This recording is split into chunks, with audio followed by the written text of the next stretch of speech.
ഇസ്ലാമിലെ ഏറ്റവും പ്രധാനമായ ഒരു ആരാധനയാണ് ഹജ്ജ് എന്ന് പറയുന്നത്. ഹജ്ജ് എന്ന വാക്കിൻ്റെ അർത്ഥം ഉദ്ദേശ്യം എന്നാണ്. ഒരു കാര്യം കരുതി പോകുന്നതിനാണ് ഹജ്ജ് എന്ന് പറയാം. വഅതിമ്മുൽ ഹജ്ജ വൽ ഉംറത ലില്ലാഹ്, അള്ളാഹുവിന് വേണ്ടി നിങ്ങൾ ഹജ്ജും ഉംറയും പൂർണ്ണമായും ചെയ്യണം, പൂർത്തീകരിക്കണം. അപ്പം അള്ളാഹിനെ കരുതി പോകലാണ് യഥാർത്ഥത്തിൽ ഹജ്ജ് എന്ന് പറയുന്നത്. ഏകദേശം 200 കോടിയിലധികം മുസ്ലിങ്ങൾ ലോകത്തുണ്ട്. ഈ മുസ്ലിങ്ങളുടെ വളരെ കോറായ തിരഞ്ഞെടുക്കപ്പെട്ട പ്രതിനിധികളാണ് എല്ലാ വർഷവും ഹജ്ജിനെത്താറുള്ളത്. ഒരു 20-25 ലക്ഷം ആളുകൾ ലോക ഉമ്മത്തിൻ്റെ പ്രതിനിധികളാണ്.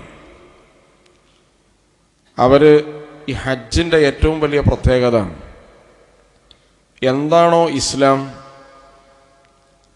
അതുപോലെ പ്രതിഫലിപ്പിക്കുന്ന ഒരു ഇബാദത്താണ് ഹജ്ജ് എന്ന് പറയുന്നത്.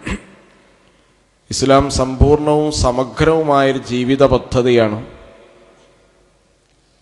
അതേപോലെയുള്ള സമ്പൂർണവും സമഗ്രവുമായൊരു ആരാധന പദ്ധതിയാണ് ഹജ്ജ് എന്ന് പറയുന്നത്. ഇസ്ലാമിലെ എല്ലാ കർമ്മങ്ങളിലും ഇസ്ലാമിൻ്റെ ആശയത്തിൻ്റെ ഒരു നിദർശനമുണ്ടാകും. പക്ഷേ ഹജ്ജിൽ അത് പരിപൂർണതയിൽ പ്രതിഫലിക്കുന്നത് നമുക്ക് കാണാൻ കഴിയും. ഹജ്ജ് എന്ന് പറയുന്നത് ഇസ്ലാമിൽ 4 അടിസ്ഥാന കർമ്മങ്ങളാണ്. ഒന്ന് ഇഖാമത്തുസ് സ്വലാ വആത്തുസ് സക്കാ ഇതാഉസ് സക്കാ വസൗമി റമളാൻ വഹജ്ജുൽ ബൈത്ത്. ഇതിൽ 2 കർമ്മങ്ങൾ എല്ലാവർക്കും നിർബന്ധമാണ്, നമസ്കാരവും നോമ്പുമാണ്. 2 കർമ്മങ്ങൾ എല്ലാവർക്കും നിർബന്ധമില്ല, സക്കാത്തും ഹജ്ജും. അതിന് ചില നിബന്ധനകളുണ്ട്. ഹജ്ജിൻ്റെ നിബന്ധന പരിശുദ്ധ ഖുർആൻ തന്നെ പറയുന്നത് വലില്ലാഹി അലന്നാസി ഹജ്ജുൽ ബൈത്തി മനിസ്തതഅ ഇലൈഹി സബീല.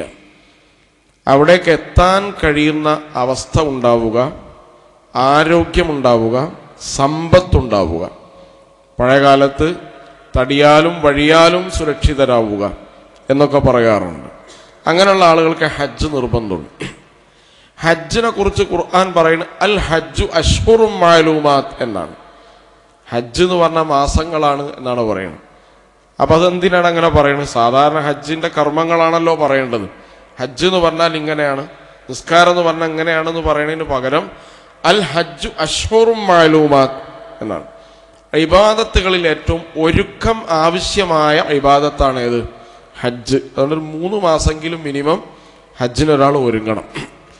ഹജ്ജ് യാത്ര ചോദിക്കണം, ആളുകളെ കണ്ട് ഹജ്ജിന് പോകാനുള്ള തയ്യാറെടുപ്പുകൾ നടത്തണം, ഇടപാടുകളൊക്കെ കൃത്യപ്പെടുത്തണം. മനുഷ്യൻ്റെ ജീവിതത്തിൽ എന്തെങ്കിലും സംഭവിച്ചു പോയിട്ടുണ്ടെങ്കിൽ അതിന് പശ്ചാത്തപിക്കണം. അങ്ങനെ ഒരുപാട് കാര്യങ്ങളുണ്ട്. ഇതൊക്കെ ചെയ്യണമെങ്കിൽ എന്ത് വേണം? സമയം വേണം.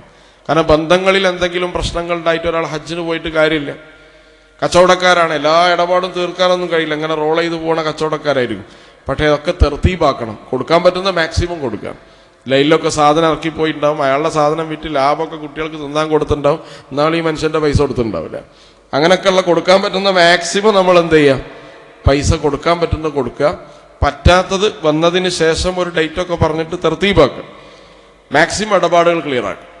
ഇടപാട് ക്ലിയറാക്കാതെ പോയാൽ അറഫയിലെത്തിയിട്ട് ചില ആളുകൾ പറയും ലബ്ബൈക്ക് എന്ന് വിളിക്കുമ്പോൾ അള്ളാഹു ആകാശത്തുനിന്ന് വിളിച്ചു പറയും ലാ ലബ്ബൈക്ക് വലാ സഅദൈക്, നിന്റെ ലബ്ബൈക്ക് ഇവിടെ ആവശ്യമില്ല, നീ ഹജ്ജിന് വന്നിട്ടില്ല, ഇറങ്ങിപ്പോയിക്കോളൂ എന്ന് പറയും. ആരാണ് ഈ മനുഷ്യൻ എന്ന് സഹാബികൾ റസൂലുള്ളാഹി സ്വല്ലല്ലാഹു അലൈഹി വസല്ലമയോട് ചോദിക്കുന്നുണ്ട്.